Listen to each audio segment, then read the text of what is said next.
Okay, we will give this a shot here. All right. Welcome to CBAN's Member Spotlight, a new webcast that focuses attention on the providers, communities, advocates, and companies that make up CBAN's growing membership base. I'm Curtis Dean, one of CBAN's co-founders. And for our first ever CBAN Member Spotlight, we focus on Cedar Falls Utilities, or CFU, in Cedar Falls, Iowa. Now, CFU is known across the nation as one of the most forward-thinking municipal broadband providers. They were one of the first providers to bring gigabit speeds to their community and are also among the first to bring 10 gigabytes per second to any home or business that needs it. Now, recently, Cedar Falls has been seeking to close the digital divide for persons that live near Cedar Falls, but not inside the city limits. Recently, we talked with Mike Smith at CFU about their plans to bring fiber to rural areas. Now, we originally recorded this segment for a CBAN Lunch and Learn webcast, but decided it would instead be a fitting way to kick off our Member Spotlight series. Our guest today on CBAN's Lunch and Learn is Mike Smith, and Mike is a senior communication planner for Cedar Falls Utilities. Cedar Falls Utilities is a CBAN provider member, and Mike is part of the team there that has done a lot of great things in the community of Cedar Falls, but not just the city itself now. We're going to be talking specifically about what Cedar Falls Utilities is doing to close the digital divide in some of the rural areas around Cedar Falls. Hey, Mike, thanks for coming on. Thanks for having me here, Curtis. Appreciate it. You bet. Well, just kind of give everybody a little overview of Cedar Falls Utilities. There may be people watching this that don't know where Cedar Falls is or doesn't know what you're doing. And even though you've done some really cool things, they may not know about it. So let's brag a little bit, right? Right. Cedar Falls Utilities is a municipal utility in northeast Iowa. We have four separate utilities under one roof: electric, gas, water, and communication.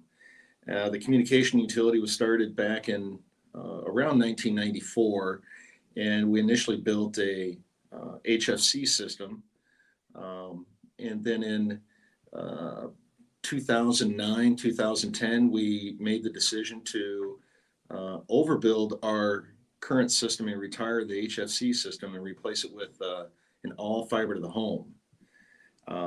That project completed around 2012, 2013. Okay. And we went right from that to expanding into some of our rural coverage. Our electric utility covers about 95 square miles of area out in the rural that they provide electric services to. Right. And so we chose some areas there and built to about 400 homes. Okay. And, so that kind of fast forward to this point here, where we also at that time, back in 2012, 2013, also installed a wireless network to pick up some of the customers or homes that were maybe a little further out, Right. Out of the range of the system that we had built, the fiber to the home system. So that brings us up to today, where we had wanted to extend fiber services to all of our electric customers, Right. and in our service territory, and then the NOFA funding became available, and that's kind of led us to this, where we decided to expand to all of those areas that were eligible. Great. We'll talk a little bit about that in a minute, because that's some really exciting stuff that you're doing.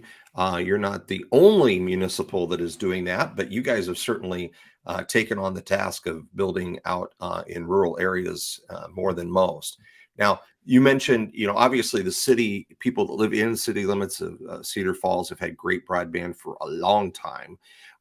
When you guys made the conscious decision to start expanding services, whether it be fiber or fixed wireless outside of your traditional footprint, at that time, were you hearing a lot from people that lived in those areas saying, help, we need something better? Yeah, we commonly get requests to provide service to rural customers that are maybe outside of the existing fiber footprint that we had built initially. And we have made some extensions, but pretty rare. Usually the cost is too prohibitive Yeah. to do that. Um, so, and there are other instances where maybe a wireless customer has trees or they can't get line of sight for that connection. And so, yeah, there has been a large interest and a need for it out in these areas. Yeah, absolutely. One of the things people I don't think understand is, well, some people do because they eat, live, and breathe it, but some people don't understand just how expensive it is to build a fiber network in a sparsely populated area. Those costs per customer can range well up over $10,000, can't they? Yeah, we did some cost models that were getting up into that range. Hmm. Um, and certainly we had to make decisions to cover areas that would uh, tend to lower that overall cost per passing. Right. We were able to get our cost per passing down to, well, I would say about $5,500. Excellent. And that's for a rural build, I believe that's fairly inexpensive That is, I know that relative. there some we're going to talk about the Iowa Broadband Grant program. I've some of the applications that were approved even in that last round saw per mile or per passing figures up well above $10,000, even approaching Yeah. 15 to 20,000 in some cases. I would imagine perhaps there's a little better concentration near a larger metro area like the Cedar Falls Waterloo area than there would be out in the middle of Hamilton County or something, but sounds like you guys have innovated a little bit. You've also, one of the things I think is really great that you've innovated in as a cost saving measure and also just as a way of quality control is you guys are doing most of this work yourself, starting with the design, right? Yes, all the design uh, and all of the materials, the choices we made on materials are all been made in-house. Yeah. Right.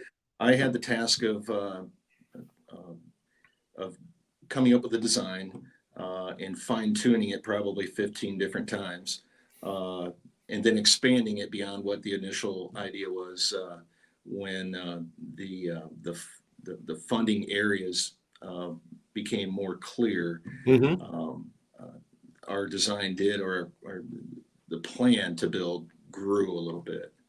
And so, yeah, everything's being done in house. We are contracting out the underground construction of the conduit, Okay. but all of the installation of the fiber uh, and splicing, all of that will be done in house. And you have a pretty good team.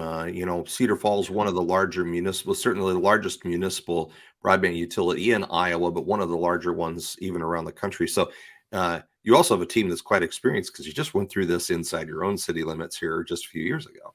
Yes, that project, our initial fiber to the home build in the city, uh, was was mostly all contracted out. Okay. And we definitely learned some lessons there, um, and also found efficient ways of doing the work ourselves. And so CFU takes pride in being able to do a lot of the work themselves. Yeah, well, that's great.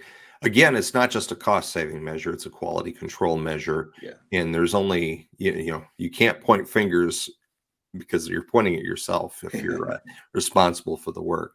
Well, along comes the Iowa Broadband Grant Program, and there have now been 7 rounds of funding under the Iowa Broadband Grant Program. We call them NOFAs. NOFA stands for Notice of Funding Availability, or NOFA. And now, Mike, we're going to talk a little bit about the 6th round of funding, which was issued this fall. But had Cedar Falls utilized any of the previous funding rounds for any projects? We had not. The NOFA 6 was the first one, to my knowledge, that we have utilized. Okay. Um, and we had quite a few areas that we challenged that, and I think that was one of the interesting aspects of the NOFA funding. Some of the broadband mapping had not been up to date or updated properly. Right. And so I think that's really also one of the positive things that's come out of it is updating that broadband map to accurately show what's available out there. So, yeah. We're often here at CBAN wringing our hands over broadband maps and the lack of quality of the ones we have. We're all waiting for better ones for future rounds of funding, and there's certainly many billions of dollars that are going to be coming down the pike here in the future. In the process you went through, you basically had to look at an area on the map and compare the map to truth. How did you evaluate that's really not served, whereas the map says it is served? A lot of it was because we had existing wireless or fixed wireless customers out there. So we knew that they had no other choice. Yeah. So we knew this area was underserved or not served sufficiently Right. for bandwidth. And in some areas showed that they were covered by another service. Well, we knew that to not be true because those customers were calling us asking for service. Yeah, they tried they had real world experience where the other provider was not available, so they came to you, and then that allows you to. So you were pretty successful in your map challenges that you went through. Actually, every area we challenged, we were able to provide the information needed and necessary, and we won every challenge area. That's fantastic. Yeah. That's not an easy process, and it's certainly kudos to you and your team for making that happen. Yeah, we were just as surprised. Yeah. Well, this is pulling up the map. This is from the state of Iowa, their Iowa Broadband map, incentive map showing where different incentives have been awarded to providers in different areas. And we kind of zoomed in here around the Cedar Falls area. This is Cedar Falls proper. Mike's sitting somewhere around in here right now in near the river at the Cedar Falls Operations Center. So talk a little bit about the decision making that went into first of all, identifying these areas and deciding that it was worth appealing a map and building to those areas, and then the process that it took for you to actually submit an application that made sense and obviously did because you got funding for it. Well, the first goal, I guess the intent was to serve all of our existing wireless customers. Okay. That and also to serve every electric customer in our service territory.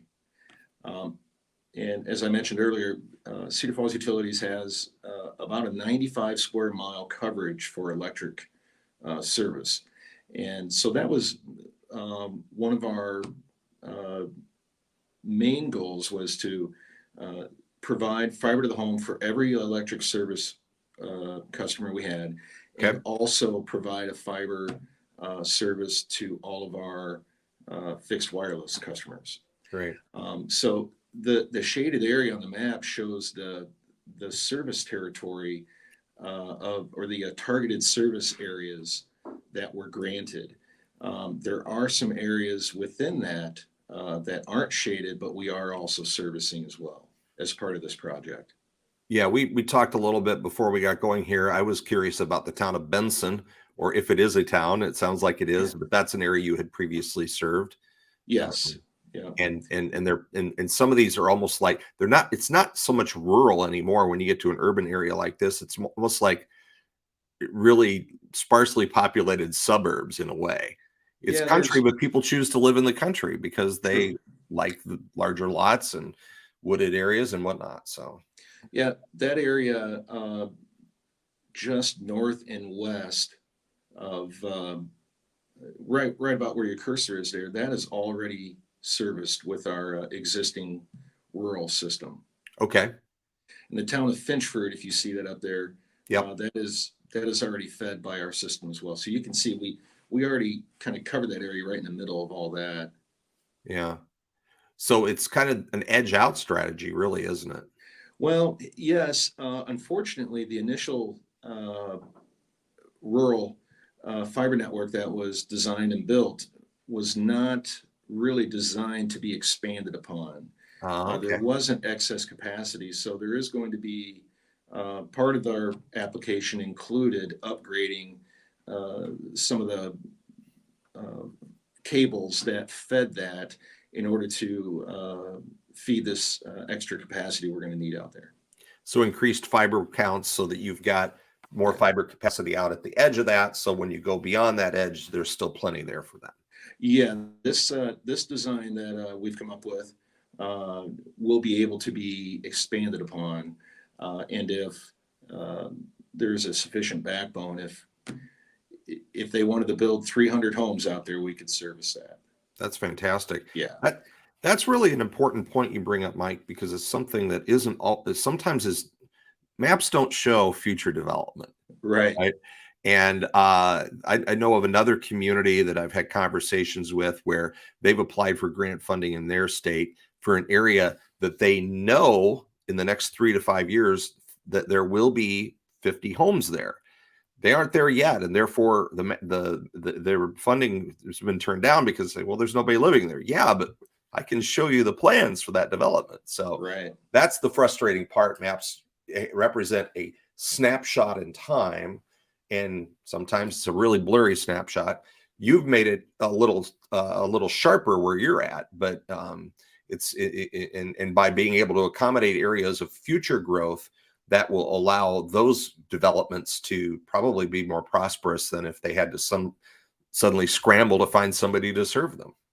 Right. And that played a key role in choosing the design that we ended up going with, and also the fiber counts that we chose. So yeah, I believe we have a system that I believe there will be significant growth as far as homes being built. I think having this system and communication system available to homes out in the areas is going to encourage people to build. I think we'll see more of it. It certainly makes a property attractive when you know that it is 100% capable of um, getting the best service available. And I would say, in your case with Cedar Falls Utilities, some of the best services available across the country. Absolutely. Now that we're going to be expanding quite a ways from our home office, Mhm. so definitely will present a new set of challenges to uh, adequately and sufficiently service those customers, which Cedar Falls Utilities has such a great reputation for service. And Right. so it is our number one priority is to be able to service those. But that's why we are building the way we are, which is a very reliable system Mhm. uh, to provide as reliable and consistent service as possible. Now, is this new expansion area, the purple on the map that folks see here, is that all buried underground facilities? Yes, we chose to go with a 100% buried network um, on the in the new construction area. Yes. We have these little things called derechos that have Yeah. sprung up into the vernacular here in Iowa the past few years, and certainly a derecho-proof network would be beneficial for those folks. Yes, and I did a couple of cost models, and I found that this we're using microduct and microfiber, and I found that even though we're burying this conduit, which is typically more expensive than an overhead build, we came very close to matching the cost of constructing it overhead.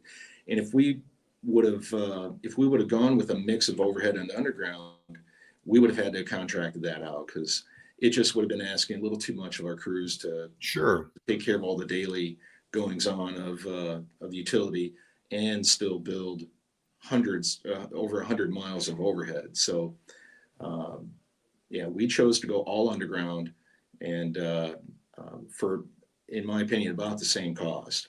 Great. Well, Not to mention finding fiber, armored fiber right now is not very easy. Is it more difficult than finding buried fiber or fiber that goes in conduit? Yeah, I think all fiber right now has quite a bit of lead Right. time on it, but uh, we were able to. That was another factor that the microfiber that we went with YOFC was available with no lead time. Now, you and I started our conversation here a couple of weeks ago at an event we were both at, and talking about the fact that you guys made the choice to go with microfiber and multi-path conduit. Talk a little bit about that process you went through to evaluate that, because it's not. You have to really take a look at it, hard look at it, to understand that maybe put the incremental cost difference up front might have long range benefits and returns. Yes, so we had been dabbling with micro for a few years now. And I was first introduced to this back in 2015. We had a project going on that we had contracted out, and the contractor came in and jetted all this fiber in. And I was just amazed at the distances and the speed at which they were able to install that cable.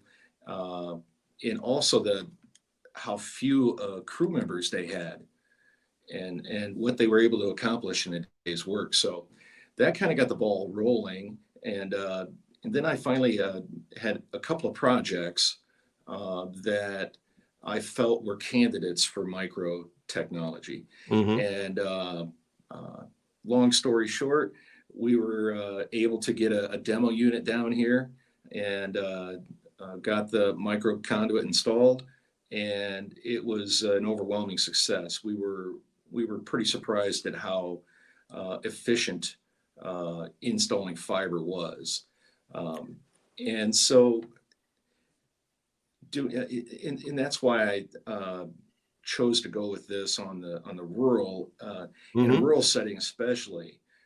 It's set up perfectly for jetting fiber through a microconduit. Lots of straight runs. Um, the terrain is pretty consistent. Not to say that it's not also efficient if you were in a not so straight and flat environment. There are other instances where it works as well. But for our system especially, it was ideal uh, for uh, for this project. And we could send out a crew of 3 or 4, and they could probably install 10 to 15,000 feet of fiber a day. Wow.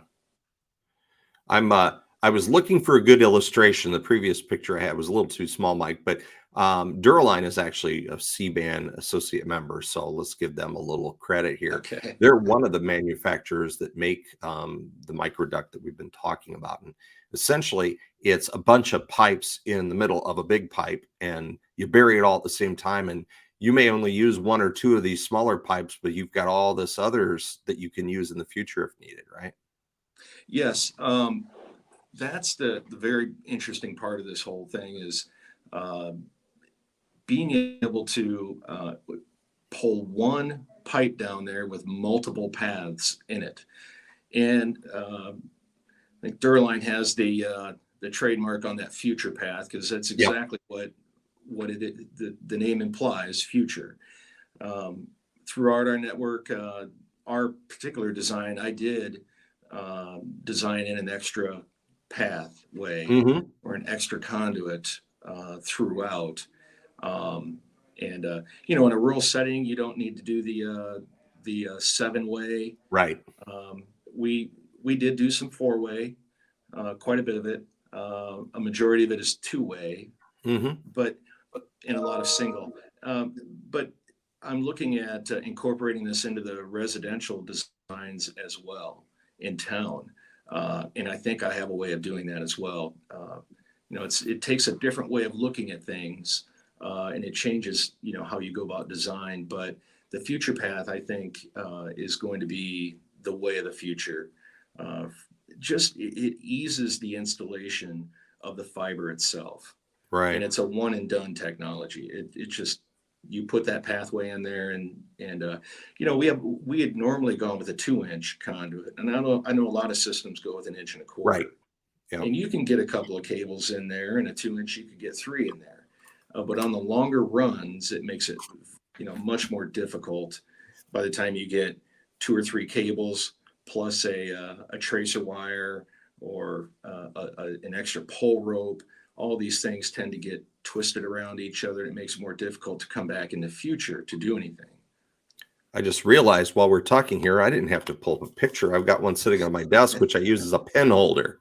See, there you go. Perfect. That way I can line up the right color pin with the right color conduit. So don't want to throw away those scraps. Gave me one of those a while back to use as a cup or a pen holder. So no, that's great. And that's, again, part of the flexibility you have when you're a locally controlled, community-owned broadband provider, that you can make design decisions like that without having to run it up 57 levels of corporate approval, and make the design based on local knowledge, local experience, and make the decision that's best for your utility. I think the key to it is to build it overhead or underground is always a question. And I think a lot of people look at underground as, oh, it's just way more expensive. Long term, I don't think it's more expensive. I think it's less expensive. It's a more efficient way of installing your services. And, you don't have to worry about pole detachment agreements. Right. Pole replacement, pole damage, all sorts of things that can go wrong. And sure, once in a while, things might get cut out there. That can happen. But I think that's less of a chance than something on the overhead portion getting damaged. Yeah, probably, especially when you look at recent years and some of the weather phenomenon that we've had here in the Midwest. Yeah. So before we wrap up, just kind of give us a little timeline about this project. Again, we're talking about the purple shaded areas that you received state funding. Let's give a little hats off, kudos to the Iowa Office of CIO, because they've done a really good job administering the Iowa Broadband Grant program. So hats off to all the people in that office. What's your timeline for putting stuff in the ground and hooking people up in these purple areas? Well, we look to start conduit construction either in late May or early June. And the major reason why we had to wait that long is because we had to wait for material. Right. The conduit has taken a while. There was quite a lead time on that. Yeah. But once we get started, we'll start getting pipe in the ground, and we do have a plan for the construction, and we have prioritized areas. I would say we would be pretty fortunate to get customers activated this fall in the new areas. There is quite an aggressive construction plan for the conduit to be installed. We'd like to get a majority of that done this year. Right. And I think it'll take us a majority of next year to really get the rest of the system built and to get all the services installed to the house. But yeah, we plan to start construction around June. Fantastic. Yeah. And you guys had to obviously plan ahead to have materials on hand for a June project. Yeah, we were fortunate enough to get a majority of our products from one provider. Just the way it worked out, they came in with the best price. But we were fortunate to also get what I believe the best product. We're working with Quad Optical Solutions. Okay. And they are based out of Green Bay. So we got our handholds, splice cases, and our fiber through that company there. Excellent. Well, Mike, I want to thank you for taking the time today to kind of walk us through Cedar Falls Utilities and your rural broadband expansion. Again, the team at Cedar Falls Utilities, I've said this many times, you guys are like the big brother of all the munis in Iowa, and you guys have certainly always gone above and beyond to make other new projects happen through your just providing your experiences and your best practices. So thank you to you and your entire team there. You can learn more about Cedar Falls Utilities at their website. The URL is listed here on the page. I want to thank you, Mike, for joining us today. Mike Smith is the senior construction planner. Did I get that right? Close enough. Senior communications planner. Yeah. Senior communications planner, but he's not a senior because I think he's probably younger than me, but that's okay. He's senior as an experience, and obviously putting that good experience to work for the folks in and around Cedar Falls, Iowa. Kurt, I would just add, if there are any communities out there or companies out there that are interested in knowing more about micro and how we came about that decision, feel free to contact us. You have my contact info. I don't know if we want to broadcast it here, but I would be more than happy to discuss some of the products and decisions leading up to going with the micro. All you got to do, folks, send an email to this email address right there, and I will get that email, and I'll be glad to hook you up with Mike and the folks at Cedar Falls, and they'll get you, provide you whatever assistance they can, or at least give you a shoulder to cry on. Sometimes that's just right.